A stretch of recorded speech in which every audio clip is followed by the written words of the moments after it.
دیکھیں اہل سنت اور اہل تشیع دونوں اس بات کے اوپر متفق ہے کہ قرب قیامت سے پہلے پوری دنیا کے اوپر مسلمانوں کی حکومت قائم ہونی ہے انشاءاللہ تعالی. اور یہ وہ وعدہ ہے جو اللہ تعالیٰ نے قرآن حکیم میں کم از کم 3 جگہ پر اپنے محبوب صلی اللہ علیہ وآلہ وسلم سے کیا ہے. اللہ کے محبوب صلی اللہ علیہ وآلہ وسلم نے اس امت میں جو 5 بڑے بڑے ادوار ہیں ان کا ذکر کیا. اللہ تعالیٰ جب تک چاہے گا تم میں نبوت رہے گی، یعنی میرا وجود باقی رہے گا، پھر اللہ تعالیٰ مجھے اٹھا لے گا اور پھر میری وفات کے بعد خلافت علی منہاج النبوہ قائم ہو جائے گی، اور وہ بھی جب تک اللہ چاہے گا وہ رہے گی. پھر اللہ تعالیٰ جب چاہے گا اسے بھی اٹھا لے گا. پھر ملکن عاضن، جو ہمارے استاد ڈاکٹر اسرار صاحب یوں کرتے تھے، ملکن عاضن، کاٹ کھانے والی ملوکیت، یعنی اپنے مخالفین کو قتل کرنے والی حکمران، وہ قائم ہو جائے گی.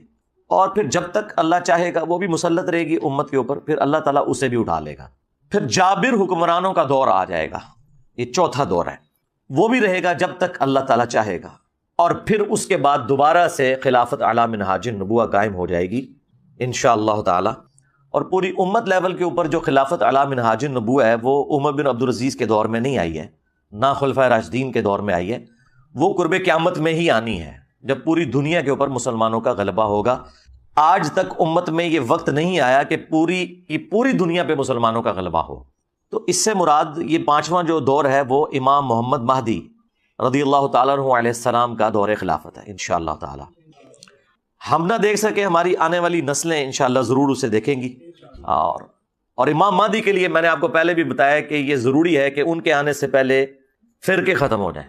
ادروائز سنیوں میں آ گئے تو شیعہ نے نہیں ماننا، شیعہ میں آ گئے تو سنیوں نے نہیں ماننا، یہ ذہن میں رکھیے گا. تو پہلے تو لوگوں کو سمجھ نہیں آتی تھی کہ یہ کیسے ہوگا کہ اتنی بڑی فرقہ واریت کی دراڑ ختم ہو. لیکن دیکھیں اللہ تعالیٰ نے ہمارے اس چھوٹے سے پلیٹ فارم کی برکت سے ہماری زندگی میں ہمیں ان 12 سالوں میں وہ کچھ دکھایا کہ 1200 سال کی جو گمراہی تھی فرقہ واریت کی، اللہ تعالیٰ نے اسے کیسے ختم کیا ہے. تو لوگ دوبارہ سے رسول اللہ صلی اللہ علیہ وآلہ وسلم کی مبارک ذات کی طرف متوجہ ہوئے ہیں. اہل البیت کا مقام انہیں پتہ چلا ہے، خلفائے راشدین کی عظمت ان کے دلوں میں جاگی ہے الحمدللہ. اور فرقوں کے بزرگ بابوں سے جان چھوٹ گئی ان کی. جس طرح توحید میں وہ ایک اللہ کے ماننے والے ہو گئے، اسی طریقے سے اطاعت میں وہ بابوں کی بجائے ایک اس شخص کے ماننے والے ہو گئے کہ جس کی قبر مدینے میں ہے. اب آخر میں وہ میں 12 صحیح الاسناد احادیث بیان کر دوں 12ویں امام یا 12ویں خلیفہ کی نسبت سے. پہلی حدیث بخاری اور مسلم دونوں میں موجود ہے. رسول اللہ صلی اللہ علیہ وآلہ وسلم نے فرمایا، تمہاری اس وقت کیا شان ہوگی جب عیسیٰ ابن مریم تم میں اتریں گے، یعنی قرب قیامت میں. وَإِمَامُكُم مِّنكُم، اور تمہارا امام تم میں سے ہوگا، یعنی امام جو ہے یہ امت ہوگی. اور عیسیٰ ابن مریم جو کہ اولو العزم پیغمبر ہیں، ان 5 اولو العزم پیغمبر جو سورۃ الاحزاب اور سورہ شورى میں آئے، ان میں سے ایک اولو العزم پیغمبر مقتدی ہوگا اور امام. وَإِمَامُكُم مِّنكُم، تمہارا امام تم میں سے ہوگا. دوسری حدیث مسلم شریف میں ہے، نبی صلی اللہ علیہ وآلہ وسلم نے فرمایا کہ میری امت کا ایک گروہ قیامت تک حق کے لیے لڑتا رہے گا حتیٰ کہ عیسیٰ ابن مریم نازل ہوں گے، اور مسلمانوں کا امیر ان سے کہے گا کہ آپ ہمیں نماز پڑھائیں. تو وہ کہیں گے کہ یہ اللہ تعالیٰ نے فضیلت اس امت کو دی ہے کہ تم میں سے بعض کے امام ہوتے ہیں، تو امامت تم کرو گے، اور یہ امام محمد مہدی علیہ السلام ہوں گے. تیسری حدیث بھی بخاری اور مسلم دونوں کے اندر ہے. نبی صلی اللہ علیہ وآلہ وسلم نے فرمایا، میری امت کے آخر میں ایک ایسا خلیفہ آئے گا جو مال بھر بھر کر دے گا لوگوں کو. وہ راوی حدیث جو ہیں وہ پوچھتے ہیں اس صحابی سے کہ کیا اس خلیفہ سے مراد عمر بن عبدالعزیز ہیں؟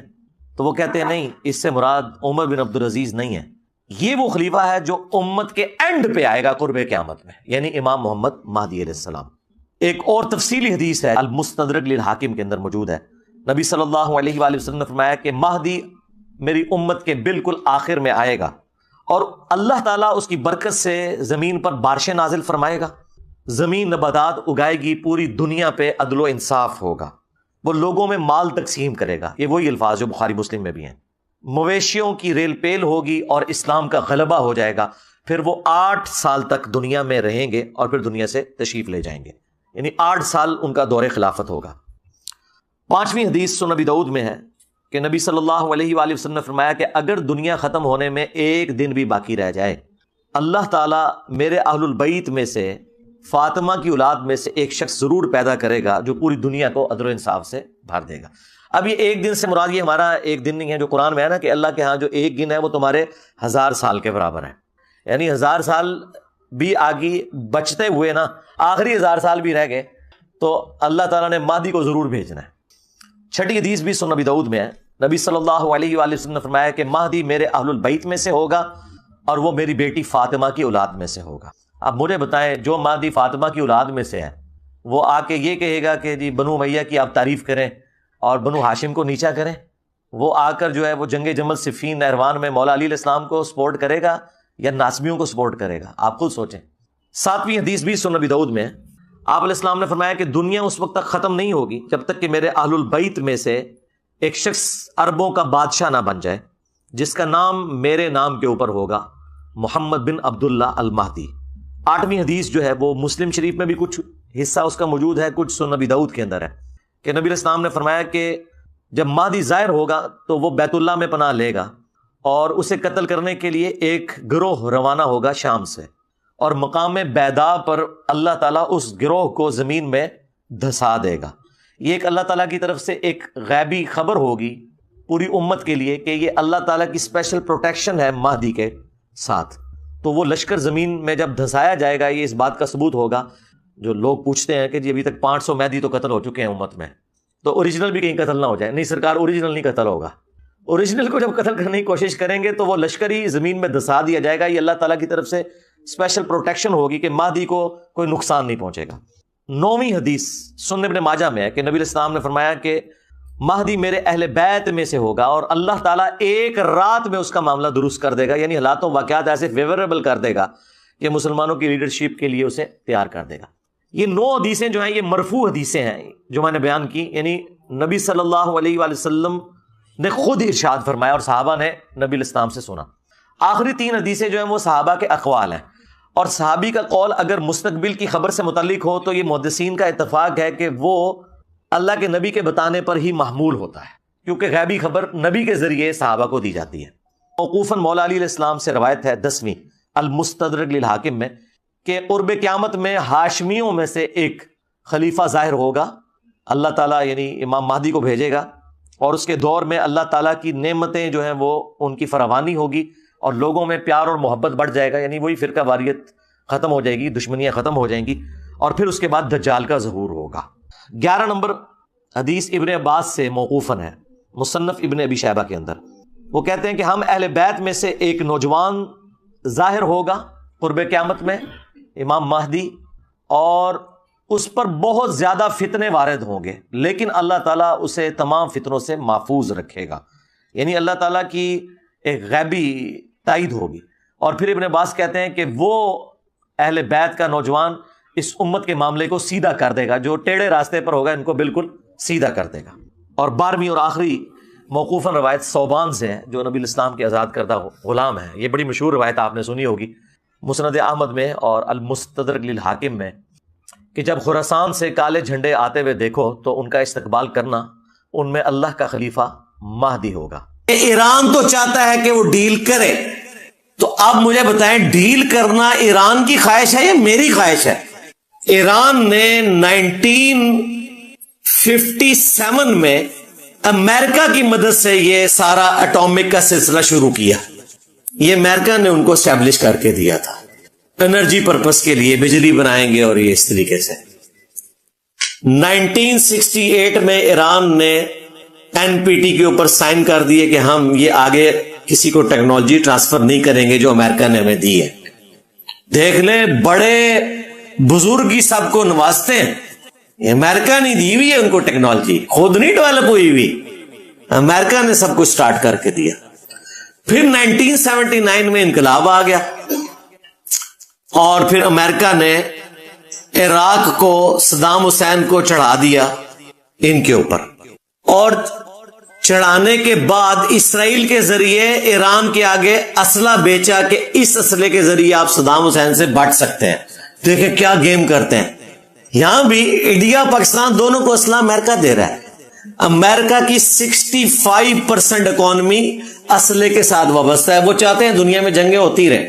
صدام کو چڑھایا امریکہ نے ایران کے اوپر کہ دیکھو شیعہ انقلاب آ گیا اور تمہارے ملک میں بھی 60% شیعہ ہیں، عراق میں بھی شیعہ کی حکومت آ جائے گی، تم جنگ کرو۔ 8 سال وہ جنگ کرتے رہے، اور دوسری طرف اسرائیل کے ذریعے ایران کے ساتھ ایگریمنٹ کیا اور ان کو اسلحہ دیا کہ اس اسلحے کے ذریعے تم بچ سکتے ہو۔ ظاہر ایران نے تو اپنا دفاع کرنا تھا۔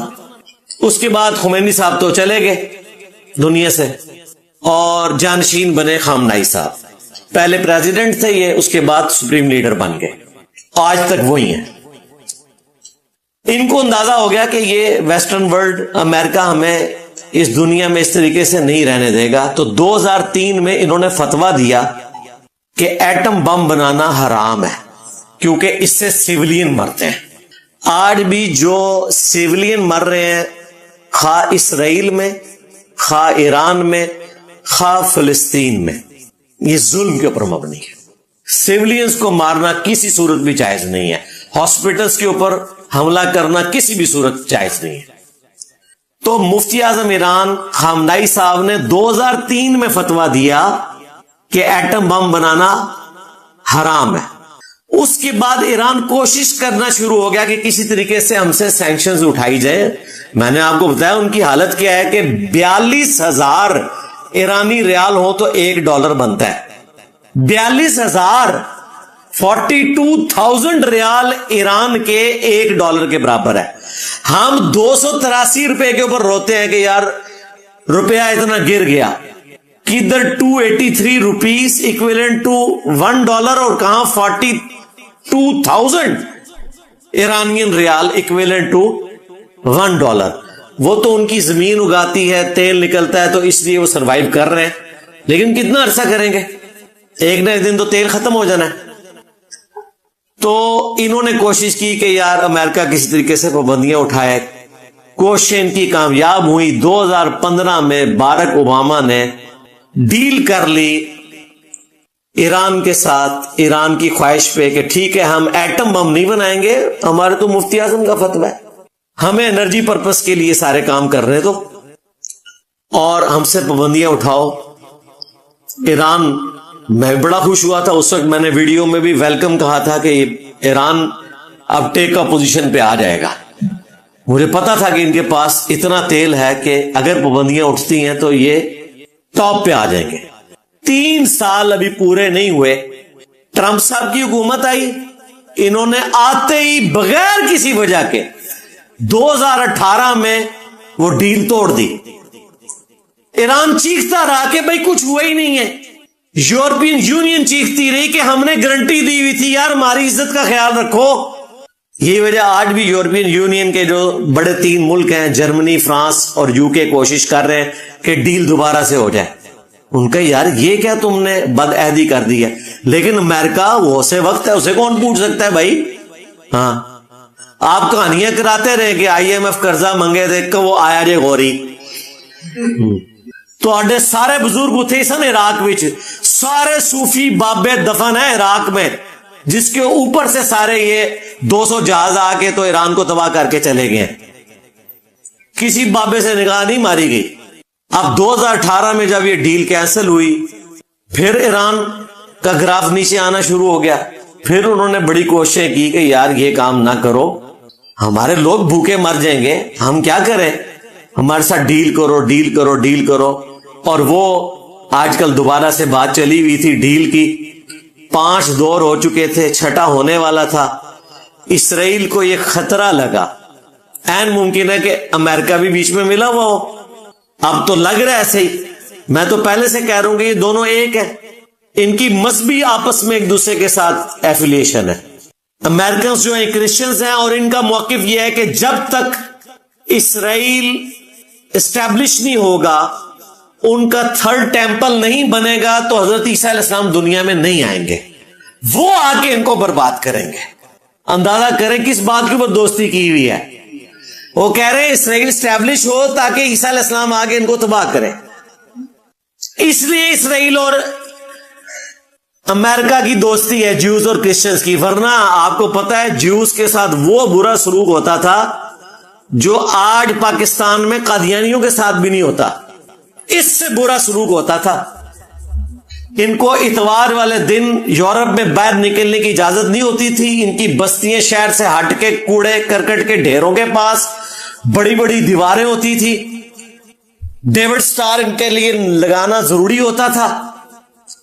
کرسچن ان کو دیکھ کے ان کے اوپر تھوکتے تھے.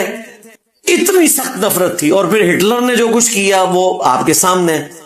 یہ دوستی جو آپ کو نظر آ رہی ہے یہ آج کی گیم ہے, اور اس کے پیچھے مذہبی ٹچ یہ ہے کہ ان کی ریاست بنوائیں گے, پھر حضرت عیسیٰ علیہ السلام آئیں گے, وہ آ کے انہوں تباہ کریں گے. اور اسرائیل ان کا موقف یہ ہے کہ جب تک ہم تھرڈ ٹیمپل نہیں تعمیر کرتے ہمارے مسیح نے نہیں آنا. اس کے لیے وہ گریٹر اسرائیل بنانا چاہتے ہیں, اور دجال جب آئے گا اسے وہ مسیح مانیں گے. حالانکہ مسیح تو آ کے جا چکا. مسیح اوریجنل جو تھے وہ عیسیٰ ابن مریم تھے, یسوع مسیح. وہ ہوگا مسیح الدجال, جھوٹا مسیح, اور جھوٹا آئے گا اس کو سچا مان لیں گے, اور پھر سچا مسیح آ کے جھوٹے مسیح کو ختم کرے گا. اس میں میری کافی ساری ویڈیوز ریکارڈ ہیں. میں آپ کو مذہبی ٹچ بتا رہا ہوں دونوں کا پیچھے کیا ہے.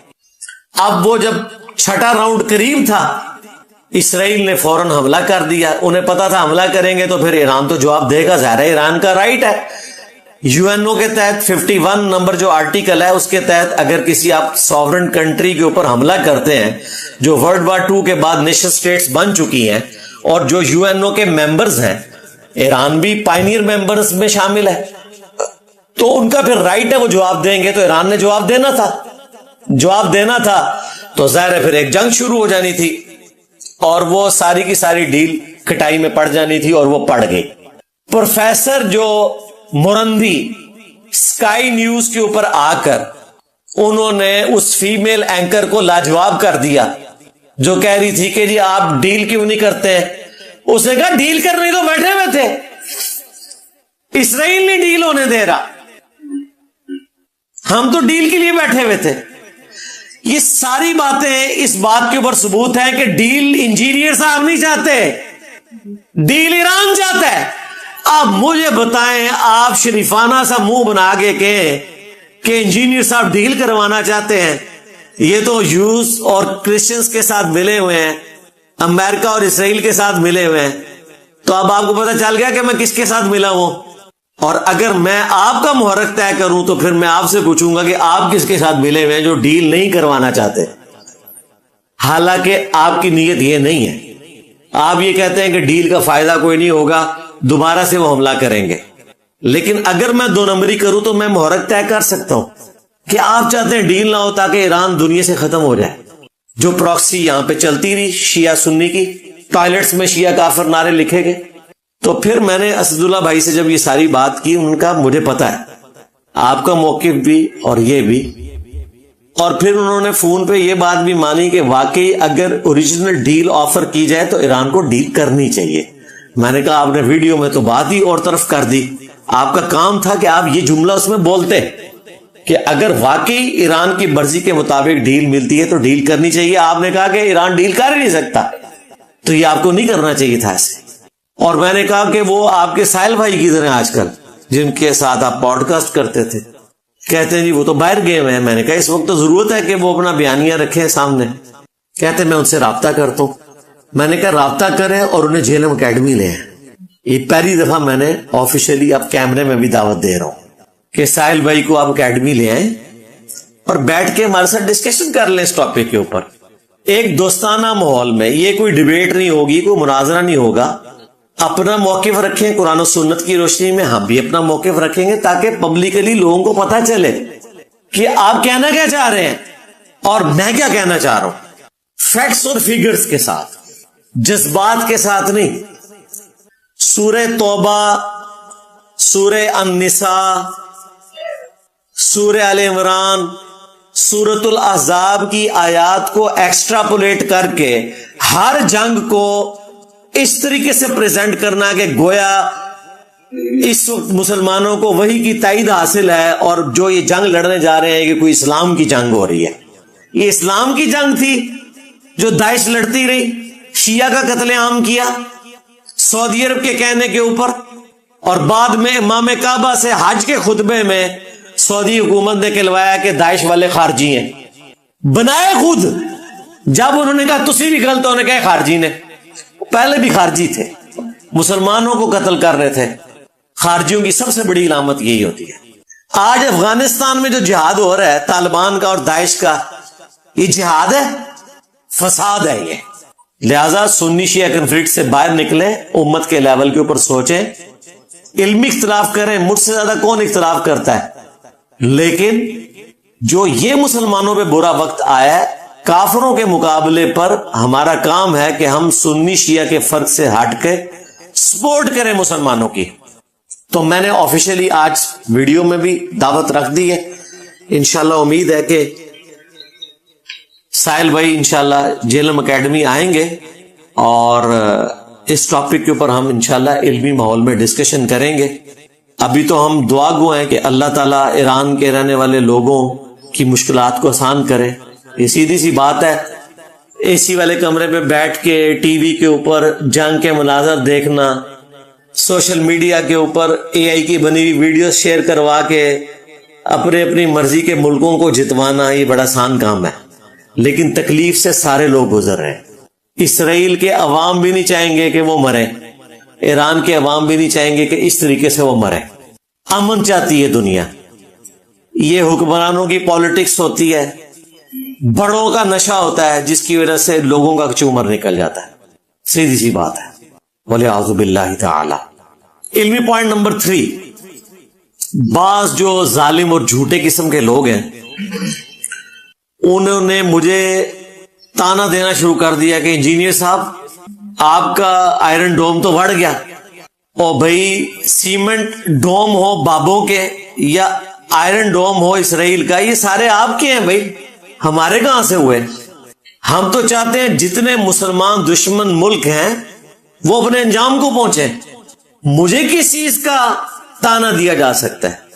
دوسری بات، ٹیکنیکلی سپیکنگ دنیا کا کوئی ڈیفنس سسٹم 100% پرفیکٹ نہیں ہوتا. امریکہ کے اوپر بھی اگر میزائل پھینکے جائیں تو سارے وہ بھی نہیں انٹرسپٹ کر سکتے. لیکن یہ حقیقت بات ہے کہ یہ آئرن ڈوم ہے جس کی وجہ سے اسرائیل کا سرما نہیں نکلا. ادروائز جتنے میزائل انہوں نے ایک دن میں پھینکے ہیں سینکڑوں کے حساب سے، اگر وہ انٹرسپٹ نہ ہوتے تو اسرائیل کا سرما بن جانا تھا. ابھی بھی وہ ریفیلنگ کریں گے. امریکہ نے ان کو سپورٹ کرنی شروع کر دی ہے. ظاہر ہے ایک دفعہ ان کو بیٹری فل کرنے کے لیے 300 سے 400 ملین ڈالر کے میزائل چاہیے. نقصان کا بہت ہو رہا ہے. ہم جو رونا روتے ہیں آئرن ڈوم کا، وہ کہتے ہیں کہ مسلمان بھی اس قسم کا کام کریں، نہ کہ یہ کہ ہم ان کی تعریف کر کے ان کے ساتھ مل گئے. یہ تو اسی طریقے سے ہے کہ اگر میں ٹنڈولکر کی بیٹنگ کی تعریف کروں تو اس کا یہ مطلب ہے کہ میں انڈیا کے ساتھ جا کے مل گیا ہوں. میں تو یہ کہوں گا کہ بابر اعظم کو بھی اس سے سیکھنا چاہیے، نہ کہ یہ کہ میں انڈیا کے ساتھ جا کے مل گیا ہوں. ان کی سمجھدانی اتنی سی ہے. اور پھر ٹیکنیکل اگر میں نے ڈسکشن شروع کی نا، تو میری تو یہ فیلڈ ہے بھائی بلسٹک میزائل کی. میں نے 15 سال جاب ہی اسی جگہ پہ کی ہے. پاکستان کا پورا یہ جو میزائل سسٹم کا نظام ہے، پہلا ٹیسٹ جو ہوا تھا نا یہ ٹیلا جوگیاں سے غوری کا، اس ٹیسٹ کے اندر بھی الحمدللہ جو اس میں ورکنگ ہو رہی تھی اس میں میں شامل تھا. یہ مشرف صاحب کے دور کی میں بات کر رہا ہوں، اور اس کے بعد سے بھی. تو مجھے یہ سب کچھ پتا ہے کہ پریکٹیکلی کس لیول تک کوئی چیز جا سکتی ہے، اس کا کیا رزلٹ نکلتا ہے، ان کی ایکوریسی کس لیول کی ہوتی ہے. اب وہ ٹیکنیکل ڈسکشن اگر میں نہ ہو کہ یہ لوگ اسرائیل امریکہ تو پہنچ نہیں سکتے، سینے پہ بم باندھ کے تو جا کے GHQ کے اوپر ہی حملہ نہ کر دے. یہ نوسط روکنے کے لیے میں یہاں بول رہا ہوتا ہوں کہ ٹین ایجرز کو گمراہ نہ کرو. میں جو پولیٹیکل لیڈرز کی غلطیوں کو ہائی لائٹ کرتا ہوں اس کے پیچھے ریزن یہ ہوتی ہے کہ بچوں کو گمراہ نہ کرو. اپنے بچے باہر کے ملک میں رکھے ہوئے ہیں، لوگوں کے بچے نہ مرواؤ دھرنوں میں. میں اگر مذہبی جماعتوں کے خلاف بولتا ہوں اس لیے بولتا ہوں کہ ان کے اپنے بچے جا کے ممتاز قادری نہیں بنتے، لوگوں کے بچوں کو ممتاز قادری نہ بناؤ. تم لوگ جنازے پڑھا کے چندے اکٹھے کرتے رہتے ہو، بس فراڈ مچایا ہوا ہے. تو عراق ختم ہو گیا، کیا کر لیا ہم نے؟ اب میں پنجابی میں وہ بولنا نہیں چاہتا، اردو میں بول دیتا ہوں، کیا اکھاڑ لیا ہم نے؟ کچھ بھی نہیں. گیا افغانستان بھی، مصر کا بھی انہوں نے ڈنگ نکال کے رکھ دیا. اخوان المسلمون کی حکومت آئی تھی, ختم کروا دی. کس کی مدد سے؟ عرب ملکوں کی مدد سے, صرف اس لیے کہ وہ اسرائیل کے خلاف تھے, حالانکہ سنی تھے. جماعت اسلامی کا ہی ایک آف شوٹ تھا. اب ساروں کو اپنے لالے پڑے ہوئے. تو ایک ایک کر کے سارے ملک انہوں نے ختم کر دیے. لبنان کا کیا حشر کیا, شام کا کیا کیا, اب لا کے وہابی حکومت بٹھائی ہے وہاں پہ, اور ان کی حالت آپ کے سامنے. وہ خود کہتے ہیں کہ ہمیں تو اسرائیل اور امریکہ اور ترکی نے یہاں پہ بٹھایا ہے, اور امریکہ نے ہیڈ منی بھی ختم کر دی. جو پہلے دہشت گرد تھا داعش کا, آج وہ کہہ رہے ہیں کہ وہ ہیرو ہے. تو پھر اس کا مطلب ہے کہ دہشت گرد اور ہیرو کون بناتا ہے؟ امریکہ. دستار بندی کون کرتا ہے؟ غوث وقت. ہاں, آج وہ کسی کو دہشت گرد کہہ دیں, وہ دہشت گرد ہے. جس کو کہہ دیں یہ بڑا اچھا انسان ہے, وہ اچھا انسان ہے. یہ ریئلٹی ہے. اب میں اپنی خواہشات کو تو ریئلٹی نہیں بنا سکتا. یہ تمام ریئلٹیز میری خواہشات نہیں ہے. میری خواہش تو یہ ہے کہ پاکستان دنیا کو لیڈ کرے, ہمارا پرائم منسٹر جو ہے وہ حج کا خطبہ دے رہا ہو. لیکن اس طرح کرنے سے کچھ ہو جائے گا؟ کچھ بھی نہیں ہوگا. جب تک ہم اپنی غلطیوں سے سبق نہیں سیکھتے, سائنس اور ٹیکنالوجی میں ترقی نہیں کرتے, اس دنیا میں کوئی مقام حاصل نہیں کر سکتے. پھر یہ جو سنی شیعہ کنفلکٹ ہے, اگر میں اس کے اوپر بھی بولوں, آج سلام ہے پاکستان کو سب سے پہلے, ہماری اسٹیبلشمنٹ کو, حکومت کو, فوج کو. 21 ملکوں کو ساتھ ملا کے انہوں نے ایران کے حق میں بیان دلوایا, اور یہ پاکستان کی بہت بڑی کامیابی ہے. ورنہ ایران نے جو کچھ عرب ملکوں کے ساتھ کیا ہے پچھلی 3-4 دہائیوں میں, وہ کسی صورت ایران کو ہضم کرنے کے لیے تیار نہیں ہے. اب یہ موقع نہیں کہ میں ان چیزوں کو ڈسکس کروں, کیونکہ اس وقت ایران کے اوپر برا وقت ہے. یہ جب اچھا وقت آئے گا تو اس وقت میں یہ چیزیں یاد دلاؤں گا ان کو. انہوں نے بھی کوئی سکون سے نہیں رہنے دیا عربیوں کو, لیکن آج عربیوں نے پاکستان کے کہنے کے اوپر, یا اس ڈر سے کہ اگلا نمبر ہمارا نہ لگ جائے, یا کسی اور وجہ سے, شکر ہے کہ ایک توانا آواز بلند کی. آپ نے دیکھا کل بھی استنبول کے اندر طیب اردگان نے کتنی زبردست تقریر کی, ہٹلر ڈکلیئر کیا نیتن یاہو کو. عرب ملک بھی ساتھ تھے, پاکستان بھی تھا, اور ایران کے حق میں انہوں نے آواز بلند کی سنی شیعہ کنفلکٹ سے نکل کر. بہت اچھی بات ہے. اسی طریقے سے آپ کو ایک دوسرے کا ساتھ دینا ہے. یورپ کے لوگ بھی اس وقت UNO میں 3 بڑے جو ملک ہیں, جرمنی, فرانس اور UK, وہ بھی ایران کے ساتھ نیگوسیشن کر رہے ہیں کہ کسی طریقے سے ڈیل کامیاب ہو جائے, وہی والی جو پہلے تھی وہ بحال ہو جائے. اور دیکھیں امریکہ نے 2 ہفتے کا ٹائم دیا تھا, اور میں نے آپ کو پہلے بھی بتایا تھا ان لوگوں کو کوئی پریڈکٹ نہیں کر سکتا. وہ غوث وقت ہیں, چاہیں تو اشاروں سے اپنے کایا ہی پلٹ دیں دنیا کی. 2 ہفتے پورے نہیں ہونے دیے, رات کو خبر آئی کہ جی وہ B-2 بمبرز جو ہیں وہ وہاں سے اڑے ہیں, اب پتہ نہیں کیا ہونا ہے. صبح اٹھے تو پتہ چل کے یہ ہو گیا کہ 6 بم انہوں نے اس کے اوپر مارے ہیں, ان کے جو نیوکلیئر مین جگہ تھی فردو, اور 6 بم انہوں نے وہاں پھینک کے اسے برباد کیا, اور باقی 3 سائٹس کے اوپر بھی. ابھی تو خیر مزید تفصیلات آئیں گی. اور اب ساتھ انہوں نے ٹویٹ پہ پریزیڈنٹ ٹرمپ لکھ رہے ہیں کہ اب آپ کو پیس کی طرف آ جانا چاہیے. اس کا مطلب ہے کہ اب وہ پیس کے لیے تیار ہے. وہ کہتے ہیں ہم نے ان کو ملیا میٹ کر دیا. اب ایران یہ کہہ رہا ہے کہ نہیں ہم نے تو وہاں سے شفٹ کر لیا تھا. او بھائی اگر کیا بھی تھا تو بتانے کی ضرورت ہے. ان کو کہو کہ لٹ گئے ہم, بالکل اب ختم ہو گیا, آپ ہمارے ساتھ ڈیل کر لو, کیونکہ اب تو تم نے ختم کر دیا نا ہمیں.